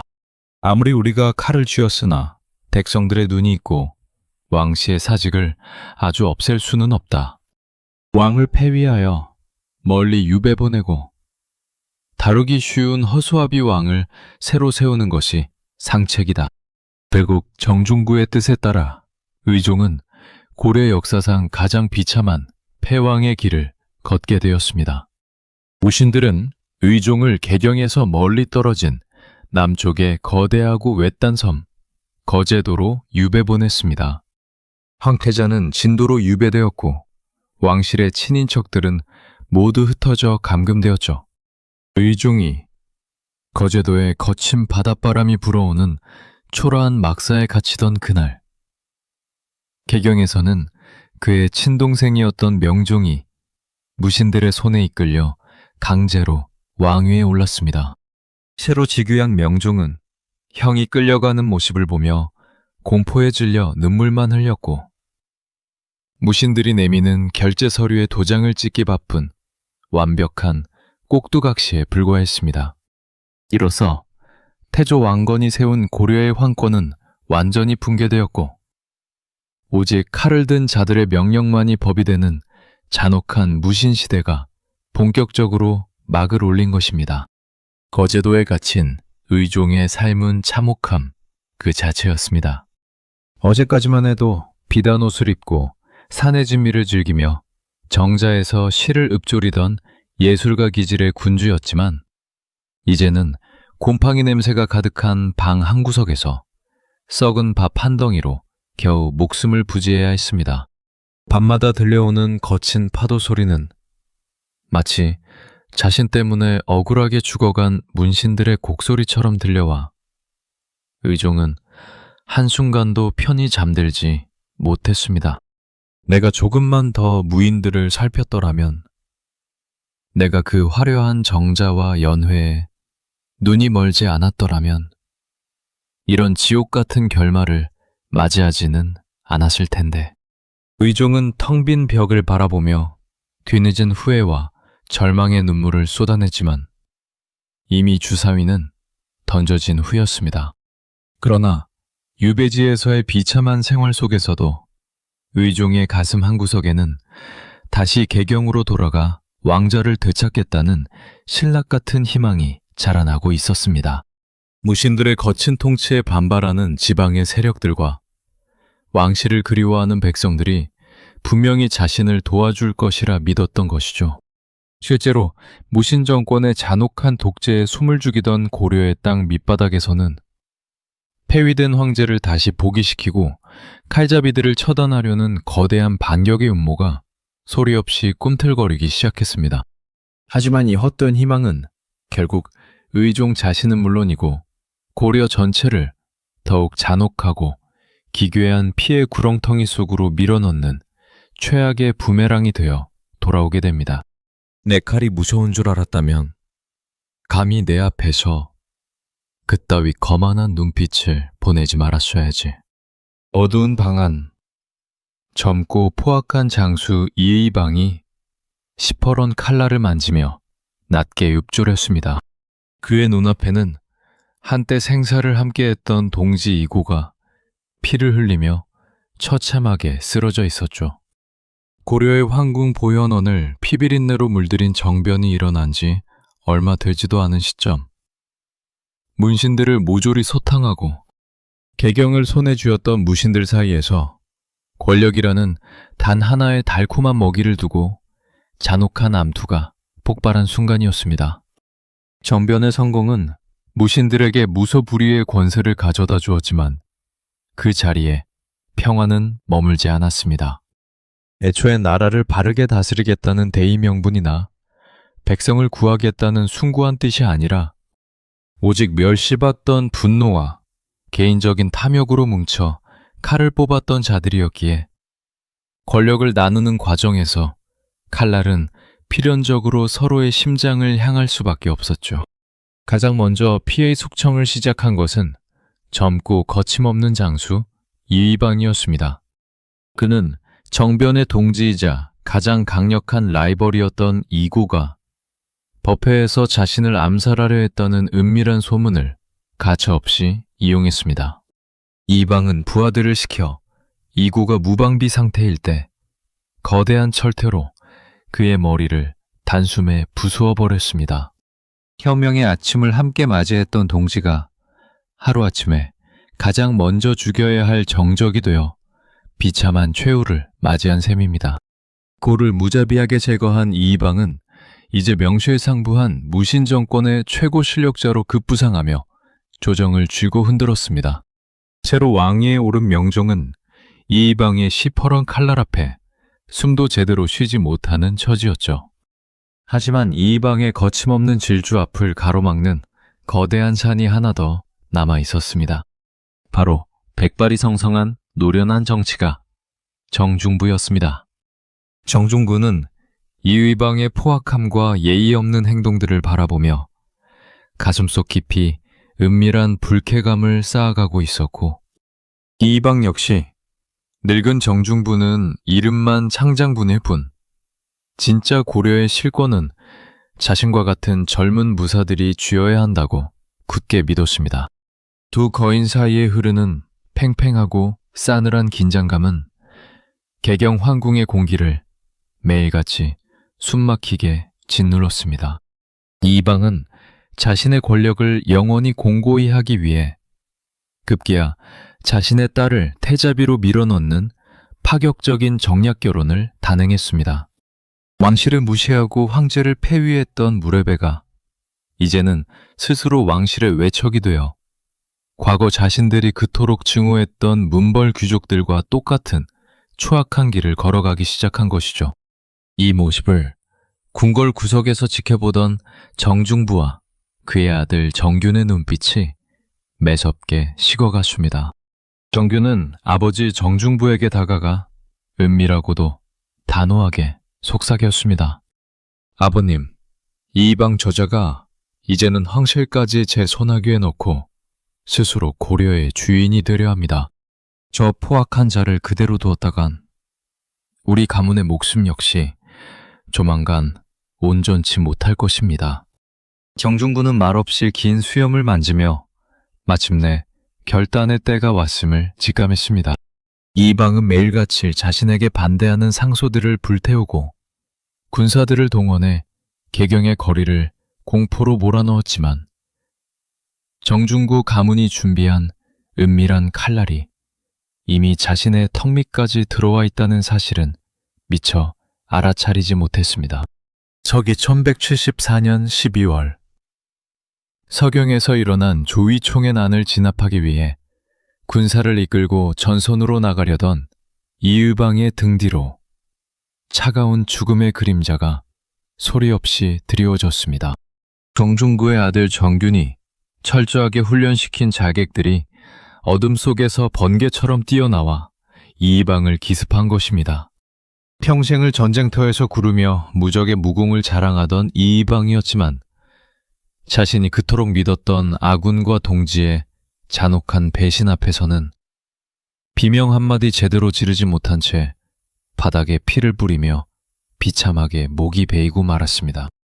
어제의 동지를 죽이고 왕좌 위에 서려던 사내가 또 다른 동지의 칼날에 목숨을 잃는 처참한 인과응보였습니다. 이방이 차가운 대지 위에 피를 흘리며 쓰러지자 정중부는 마침내 고려의 유일한 절대 권력자로 우뚝 서게 되었습니다. 문벌 귀족을 타도하고 새로운 세상을 만들자며 일어났던 무신들의 정변은 결국 서로의 목을 베고 피를 빠는 끔찍한 괴물들의 권력 쟁탈전으로 완벽하게 변질되어 가고 있었습니다. 이방의 목을 벤 정중부 가문의 천하가 새로 열렸지만 이 피로 얼룩진 칼날의 역사는 조정 밖에서 숨을 죽이고 있던 또 다른 창년, 무신의 분노를 거세게 자극하며 고려를 더 거대한 파멸의 폭풍 속으로 밀어넣을 준비를 맞춰가고 있었습니다. 내 이놈 정중부야! 나라를 도탄에 빠뜨리고 황실을 능멸한 내 놈들의 탐욕이 오늘로 끝나는 날이다. 서기 1179년 9월의 깊은 밤, 개경의 거리에 날카로운 칼날들이 번뜩였습니다. 26살의 젊고 패기 넘치는 장수 경대승이 이끄는 결사대원들이 당대 최고의 절대 권력자 정중부의 저택을 기습한 것이죠. 정중부의 아들이자 이의방을 암살했던 정균의 목이 가장 먼저 날아갔고 도망치던 늙은 독재자 정중부 역시 경대승의 서슬퍼런 칼날 앞에 피를 토하며 쓰러졌습니다. 문벌 귀족들을 몰아내고 고려를 손에 쥐었던 무레베들의 천하가 단 한 명의 청년 장수가 일으킨 거대한 기습작전 앞에 허무하게 무너져 내리는 순간이었습니다. 정계승은 무신정변 이후 등장한 집권자들과는 완전히 결이 다른 인물이었습니다. 그의 아버지는 명종을 옹립하는 데 공을 세운 고위 무관이었기에 경대승은 부유하고 탄탄한 엘리트 코스를 밟을 수 있었죠. 하지만 그는 권력을 잡은 무신들이 백성들의 기름진 땅을 빼앗고 뇌물을 받으며 문벌 귀족들보다 더 추악하게 변해가는 모습을 보며 깊은 환멸을 느꼈습니다. 아버지가 죽고 막대한 재산과 빼앗은 토지를 물려받게 되자 경대승은 그 모든 수치스러운 재산을 단호하게 국가에 반납해버렸습니다. 청렴하고 올곧은 성품을 지닌 이 젊은 장수의 기계에 백성들은 아낌없는 찬사를 보냈고 부패한 늙은 무장들은 저 어린 놈이 언제 우리 목을 겨눌지 모른다며 은밀한 두려움에 떨었습니다. 정중구를 제거하고 고려의 실권을 잡은 경대승은 무너진 사직의 기강을 바로잡기 위해 칼을 휘둘렀습니다. 그는 명종 앞에 나아가 엎드려 고개를 숙였습니다. 폐하, 무인들이 정변을 일으킨 것은 본래 멸시받던 한을 풀기 위함이었으나 이제는 도리어 왕실을 능멸하고 백성을 약탈하는 역적이 되었습니다. 신이 목숨을 바쳐 저 부패한 무례배들을 청소하고 폐하의 권위를 되찾아 드리겠나이다. 경대승은 다른 무신들과 달리 스스로 최고 관직에 오르지 않았고 오직 왕실을 호위하며 개혁의 정치를 펼치려 했습니다. 하지만 개경은 거대한 뱀들의 소굴이었습니다. 정중구의 잔당들과 권력에 눈이 먼 다른 장수들은 밤마다 경대승을 암살하기 위해 자객을 보냈고 조정의 공기는 매일같이 숨이 막힐 듯 긴박하게 돌아갔습니다. 잠시도 마음을 놓을 수 없었던 경대승은 자신을 지키기 위해 완전히 새로운 형태의 특수 경호 부대를 조직했습니다. 바로 전국에 내로라 하는 용맹한 무사 100여 명을 모아 밤낮으로 자신을 밀착 마크하게 한 도방이었습니다. 도방의 무사들은 경대승의 저택에서 함께 먹고 자며 황궁보다 더 철저한 샴중의 방어망을 구축했습니다. 경대승이 한 걸음 움직일 때마다 철갑을 두른 도방의 전사들이 거대한 성벽처럼 그를 에워쌌으니 자객들은 감히 그 틈을 파고들 엄두조차 내지 못했죠. 경대승의 개인 경호대였던 도방은 점차 개경의 그 어떤 정규군보다 강력한 무력 집단으로 성장하며 무신 정권을 뒤흔드는 거대한 그림자가 되었습니다. 젊은 장수의 고독하고 비장한 개혁은 고려에 새로운 희망을 주는 듯 했습니다. 하지만 왕권을 찾아주겠다며 온 힘을 쏟았던 경대승의 진심을 정작 임금인 명종은 깊이 의심하고 있었습니다. 명종은 강력한 도방을 거느린 경대승 역시 언제든 자신을 폐위할 수 있는 또 하나의 위험한 괴물로 번갈아 바라보았던 것이죠. 믿었던 군주에게마저 버림받고 사방이 적으로 둘러싸인 고립무원의 처지에서 경대승은 밤마다 암살의 공포와 극심한 스트레스에 시달려야 했습니다. 결국 하늘은 이 청렴한 청년 장수에게 세상을 바꿀 시간을 길게 허락하지 않았습니다. 저기 1183년 7월 도방을 설치하고 폭정의 고리를 끊으려던 경대승은 서슬퍼런 살기 대신 거친 기침과 함께 피를 토하며 방바닥에 쓰러졌습니다. 암살자들의 칼날은 모두 막아냈으나 외로움과 공포라는 보이지 않는 독화살이 그의 젊은 육체를 밑바닥부터 갉아먹었던 것입니다. 겨우 30살이라는 아까운 나이에 경대승이 허무하게 세상을 떠나자 개경의 백성들은 거리에 주저앉아 통곡했습니다. 참된 영웅이 사라진 사만 땅의 사방에서는 청년 장수의 죽음만을 애타게게 기다리던 또 다른 탐욕스러운 야수들이 저마다 시퍼런 칼을 빼들고 개경의 텅 빈 용상을 향해 사납게 포효하기 시작했습니다. 내 허리가 내 허리가 피로지는구나. 저기 1173년 10월. 어두컴컴한 경주 고넌사의 연못가에서 폐위된 황제 의종이 처절한 비명을 지르며 피를 토했습니다. 그의 등 뒤에는 집채만한 덩치를 가진 거구의 무사 이이민이 서슬퍼런 눈빛을 빛내며 의종의 척추를 맨손으로 사정없이 꺾어버리고 있었죠.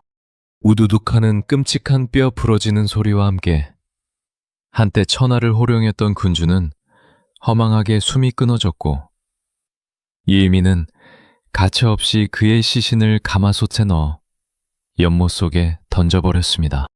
왕의 목숨마저 가축처럼 처단했던 이 잔혹한 사내.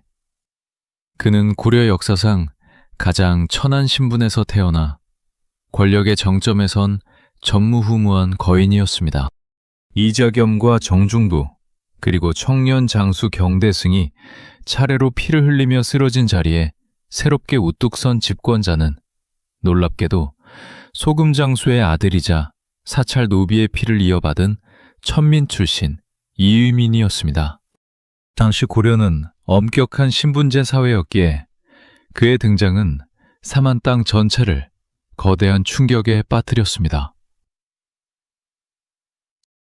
어린 시절 이이민은 고향 경주에서 형들과 함께 온갖 횡포를 부리던 거친 골목대장이었습니다. 하지만 그의 키가 8척에 달하고 성인 남성 서너 명을 단숨에 맺혀버리는 가공할 만한 힘을 가졌다는 소문이 조정에까지 전해지면서 그의 운명은 완전히 뒤바뀌게 됩니다. 군대에 발탁된 그는 전통 무술인 수바키에서 독보적인 실력을 선보이며 의종의 총애를 받았고 무신정변 때 최전선에서 문신들을 무자비하게 도살하며 장군의 자리까지 고속 승진을 거듭했습니다. 경대승이 의문의 죽음을 맞이하자 공포에 질려있던 임금 명종은 경주에 내려가 있던 이위민을 급히 개경으로 불러들였습니다. 다른 무장들이 황희를 찬탈할까 두려웠던 왕은 차라리 가장 힘이 세고 잔인한 이위민을 방패막이로 삼고자 했던 것이죠. 그렇게 개경으로 돌아와 권력을 통째로 움켜쥔 이위민의 통치는 야만 그 자체였습니다. 그는 법과 제도를 무시한 채 자신에게 반대하는 관료들을 주먹과 칼로 다스렸고 그의 아들들 역시 아버지를 믿고 개경의 부녀자들을 납치하거나 귀족들의 재산을 대낮에 약탈하는 등 무소불위의 악행을 저질렀습니다. 백성들은 문벌 귀족보다 더 잔혹한 천민 출신 독재자의 등장에 매일 밤낮으로 눈물을 흘려야 했습니다. 하지만 이민의 가슴 속에는 단순히 개경을 지배하는 것을 넘어 고려의 왕씨 왕조를 완전히 무너뜨리고 스스로 황제가 되겠다는 거대한 야망이 꿈틀거리기 시작했습니다. 신분제의 가장 밑바닥에서 기어 올라온 사내가 이제 천하의 주인을 꿈꾼 것이죠. 이때 그의 눈에 들어온 것이 바로 신비로운 예언이 담긴 도참설이었습니다. 경주를 비롯한 신라의 옛 땅에서는 조만간 왕씨의 기운이 다하고 새로운 용이 남쪽에서 일어나 천하를 구원할 것이라는 소문이 돌고 있었는데 이이민은 그 용이 바로 자신이라 확신했습니다. 그는 스스로를 도탄에 빠진 중생을 구원하러 온 미륵불이라 칭하며 가난한 백성들과 노비들을 포섭하기 시작했습니다. 사찰의 승려들을 모아 대규모 법회를 열고 거대한 미륵상 앞에서 황금옷을 입고 거드름을 피우며 사람들의 숭배를 유도했죠. 천민도 능력이 있고 힘이 있다면 황제가 될 수 있다. 이유민이 퍼뜨린 이 기괴하고도 매혹적인 미륵의 사상은 평생을 차별받으며 굶주려온 고려 밑바닥 백성들의 가슴에 거대한 불을 지폈습니다. 왕후장상의 시가 따로 없다는 파격적인 연설에 수많은 민초들이 동요하기 시작했고 이이민은 이 거대한 민중의 에너지를 이용해 자신만의 새로운 제국을 건설할 군사적 음모를 은밀하게 진행시켰습니다. 겉으로는 명종의 충직한 신하를 자처하면서도 뒤로는 왕실의 순통을 끊어버릴 거대한 반란의 네트워크를 구축해 나가던 서기. 1190년대 초반, 이유민의 이 위험천만한 미륵 야망은 결국 고려 전역을 걷잡을 수 없는 거대한 민중봉기의 불길 속으로 밀어넣는 도화선이 되고 말았습니다. 죽창과 낫을 든 수천 명의 백성들이 관아의 거대한 정문을 가차없이 부수며 쏟아져 들어갔습니다. 불길이 지방 관아의 정각들을 무섭게 집어삼켰고 탐관오리들의 비명소리가 개경의 하늘까지 닿을 듯 울려 퍼졌죠. 더 이상은 굶어 죽을 수 없다. 썩은 고리를 끊어내고 우리의 땅을 되찾자. 거친 삼배옷을 입은 사내들이 횃불을 치켜들며 소리 높여 외쳤습니다. 서기 1193년 천민 출신 집권자 이의민이 미륵의 야망을 품고 개경을 쥐고 흔들던 그 혼란의 시대에 경상도 운문과 초전의 땅에서는 고려 역사상 가장 거대하고 처절한 민초들의 대봉기가 폭발하고 있었습니다. 김삼위와 효심, 두 평범한 백성이 지켜든 반란의 깃발은 단숨에 삼한 땅 전체를 거대한 불길 속으로 밀어넣었습니다.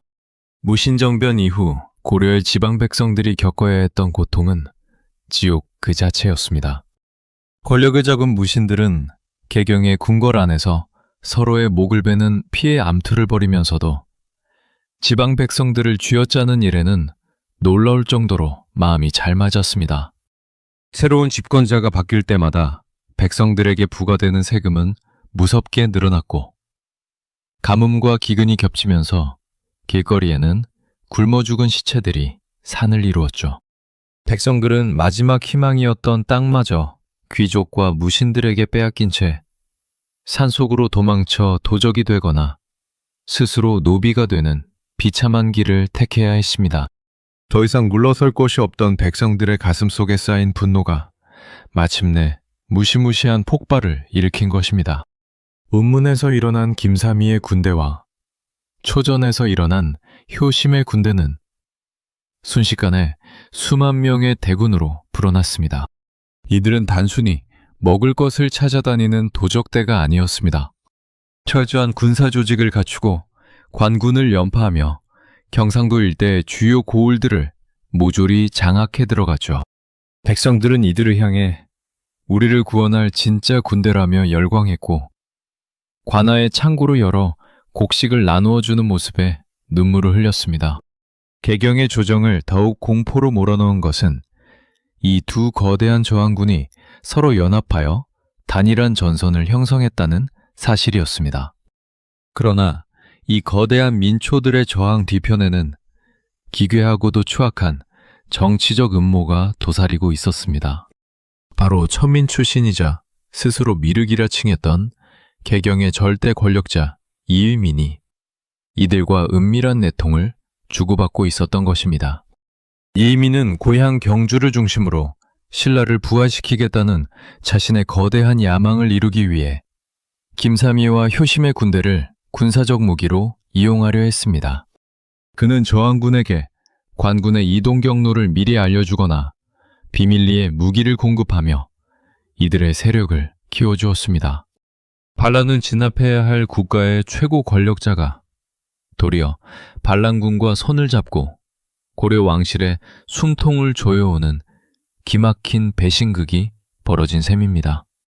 도정에서는 이의민의 아들 이지순을 포함한 진압군을 내려보냈으나 이지순 역시 아버지의 밀명에 따라 김삼위의 진영에 전술 정보를 유출하며 일부러 패전을 거듭했습니다.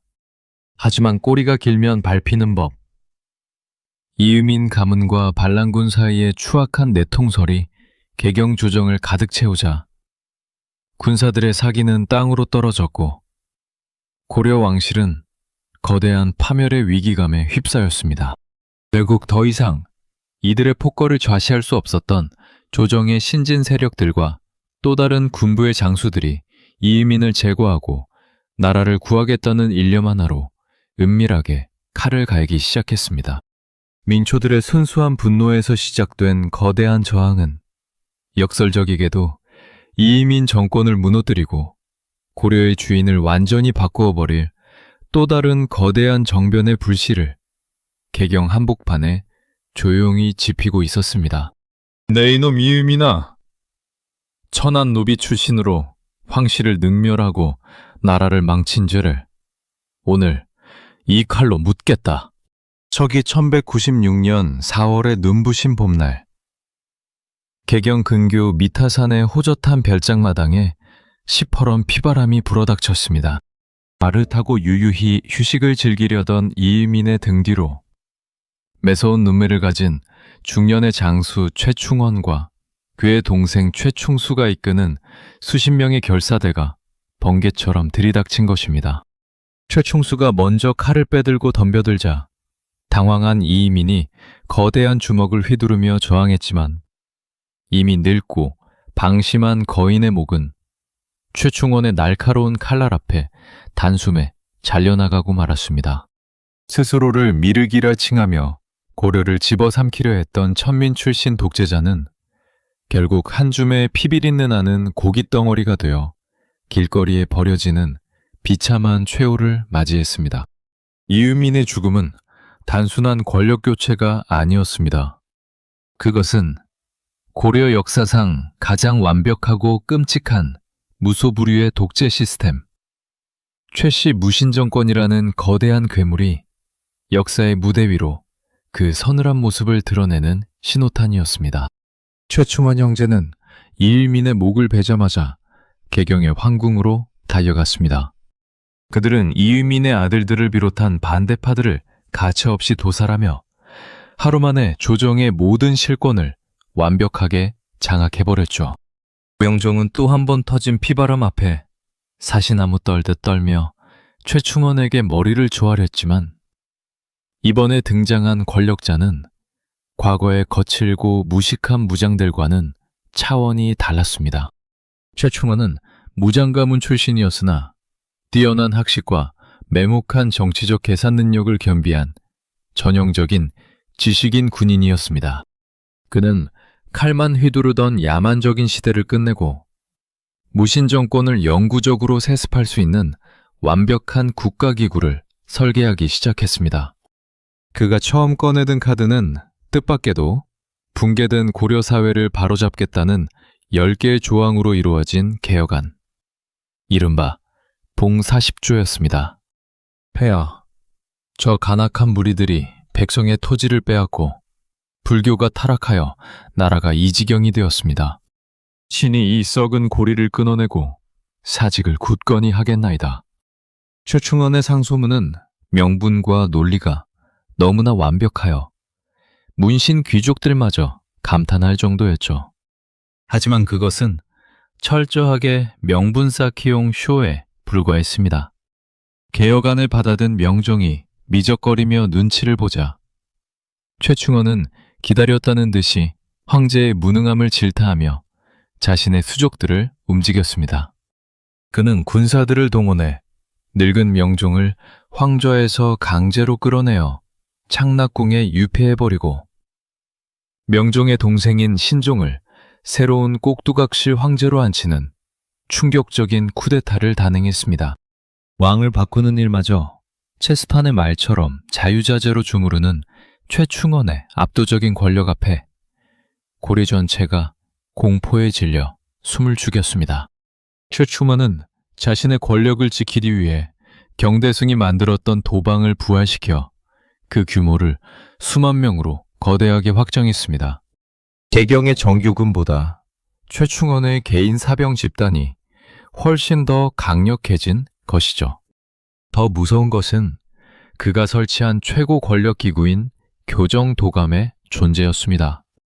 이곳은 고려의 행정, 사법, 군사, 외교 등 국가의 모든 기능을 블랙홀처럼 빨아들였고 조정을 완전히 허수아비로 전락시켰습니다. 황제의 명령서조차 최충원이 교정도감에서 먼저 결재를 해야만 효력이 발생하는 기형적인 독재체제가 완성된 것입니다. 최충원의 저택에는 황궁보다 더 많은 관리들이 줄을 서서 뇌물을 바쳤고 그의 명령 한마디면 사만 땅 어느 누구의 목숨도 파리 목숨처럼 날아갔습니다. 하지만 권력의 단맛은 핏줄보다 진한 법. 최충원의 절대 독재가 완성되어 가던 서기 1197년. 가장 치명적인 배신의 칼날은 다른 곳도 아닌 바로 그의 친동생 최충수의 등 뒤에서 튀어나왔습니다. 형님, 이제 우리도 황실의 외척이 되어 영원한 권력을 누려야 합니다. 제 딸을 태자비로 드리겠으니 형님께서 허락해 주십시오. 최충수의 거만하고 어리석은 요구에 최충원의 눈빛이 차갑게 얼어붙었습니다. 권력은 오직 한 사람만이 쥐는 것. 형제의 정조차 최충원의 매목한 계산 앞에서는 거추장스러운 장애물에 불과했습니다. 이민의 목을 함께 베며 피의 맹세를 나누었던 두 형제는 이제 서로의 심장에 칼을 꽂기 위해 어두운 개경의 뒷골목에서 각자의 사병들을 모으며 거대한 사륙전을 준비하기 시작했습니다. 장군은 진정 저 미천한 종놈들의 말을 믿으십니까?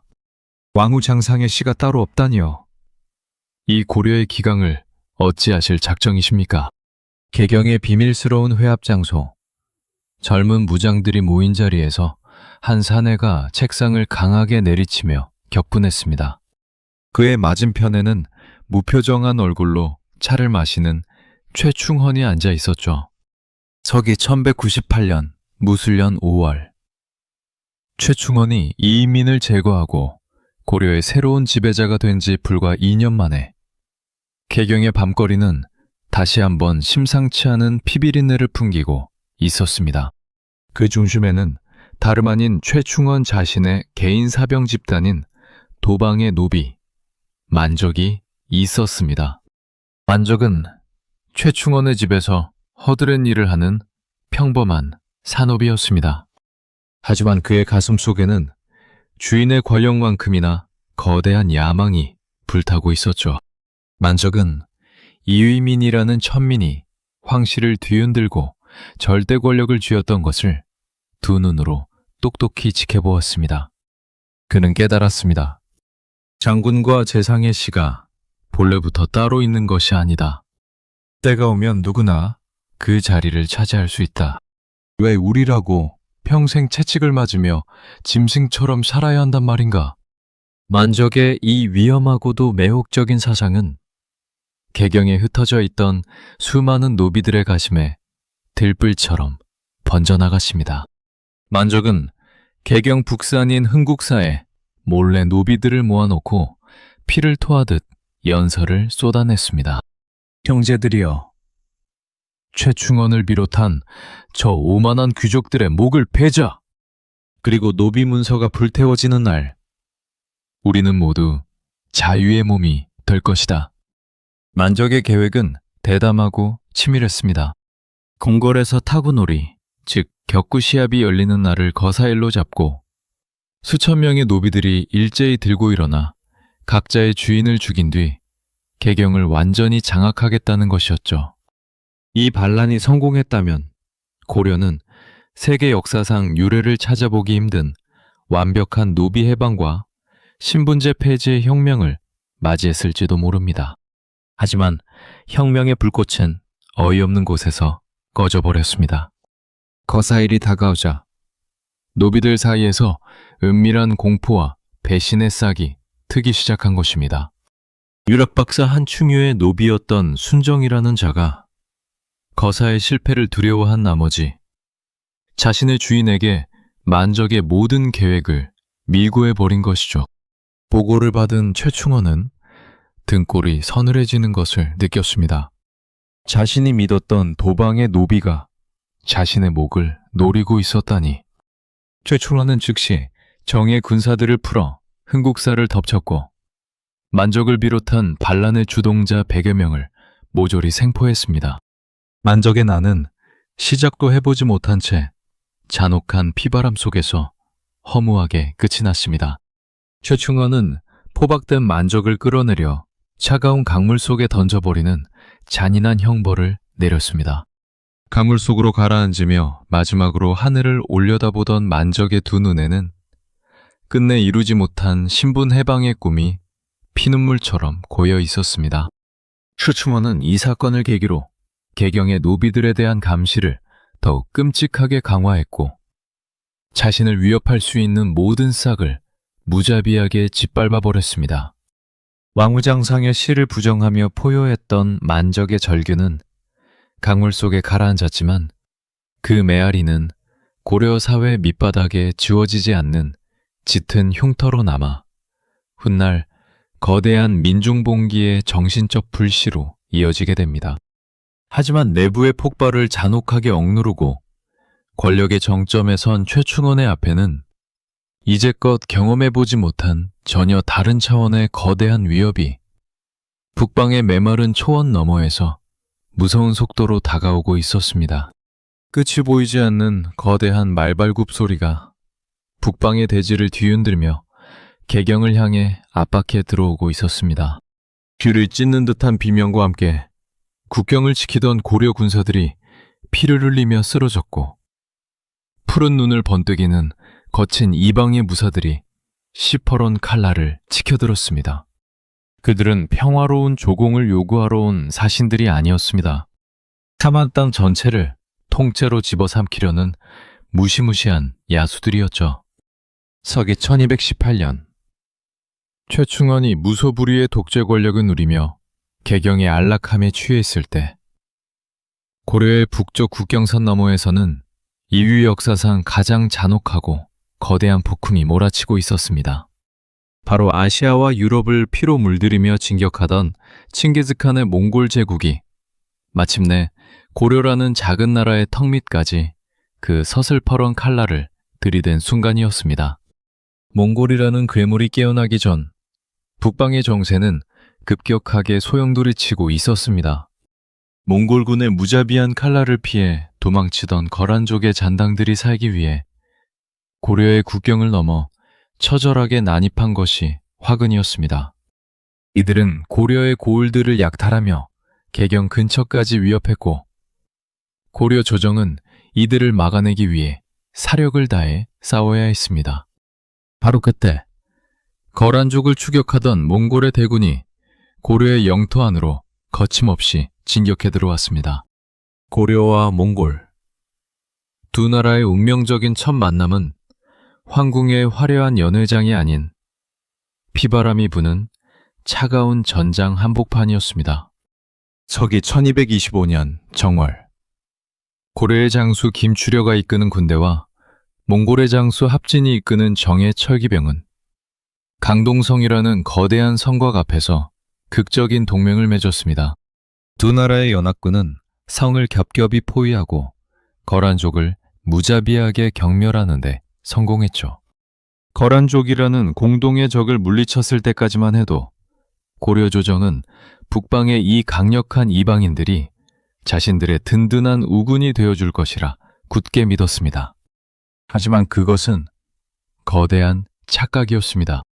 몽골군에게 평화와 동맹이란 오직 자신들의 발밑에 엎드린 자들에게만 허락되는 굴욕적인 복종의 다른 이름이었기 때문입니다. 강동성의 승리가 끝나자마자 몽골의 태도는 뱀처럼 차갑게 돌변했습니다. 그들은 자신들이 고려를 구원해 주었으니 그에 합당한 대가를 내놓으라며 상상을 초월하는 막대한 양의 조공을 요구하기 시작했습니다. 매년 수만 필의 비단과 수많은 말, 그리고 고려의 아름다운 처녀들과 수만 자루의 종이를 바치라는 오만한 협박이 조정을 가득 채웠습니다. 몽골의 사신 저고연은 개경의 황궁에 들어설 때조차 칼을 차고 들어와 고종의 눈앞에서 거만하게 소리를 질렀고 선물을 주는 왕의 손을 거칠게 낚아채며 고려 왕실을 개들지 취급하며 능멸했습니다. 이 오만한 몽골 사신의 행태를 지켜보는 노련한 독재자 최충원의 주먹이 가늘게 떨렸습니다. 개경 안에서는 왕을 바꾸고 천하를 호령하던 절대 권력자였지만 대륙을 피로 물들이며 진격해온 몽골이라는 거대한 거인 앞에서는 그 역시 선뜻 칼을 뽑아들 용기가 나지 않았던 것입니다. 최충원은 몽골의 무리한 요구를 들어주며 시간을 벌려 했으나 몽골의 끝없는 탐욕은 고려의 국력을 밑바닥부터 갉아먹고 있었습니다. 안으로는 만족의 난과 백성들의 저항을 잔혹하게 누르고 겉으로는 몽골의 시퍼런 칼날을 마주해야 했던 고독한 독재자 최충원은 결국 다가오는 거대한 전란의 폭풍을 통제하지 못한 채 서기 1219년 9월 쓸쓸하게 세상을 떠나고 맙니다. 최충원이 죽고 그의 아들 최우가 새로운 집권자의 자리에 올랐을 때 고려와 몽골 사이의 갈등은 마침내 돌이킬 수 없는 거대한 파국을 향해 치닫기 시작했습니다. 서기 1225년 정월 고려를 방문해 온갖 횡포를 부리고 막대한 재물을 챙겨 돌아가던 몽골에 사신 저고여가 압록강 국경 근처에서 정체불명의 귀환들에게 참혹하게 피살당하는 초유의 외교적 대참사가 발생한 것입니다. 사신의 목이 잘렸다는 소식을 들은 몽골의 분노는 북방의 대지를 통째로 불태울 듯 끌어올랐고 고려는 이제 나라의 존망을 걸고 인류 역사상 가장 잔혹한 정복자들과의 피할 수 없는 지옥 같은 대전쟁 속으로 무섭게 빨려 들어가고 있었습니다.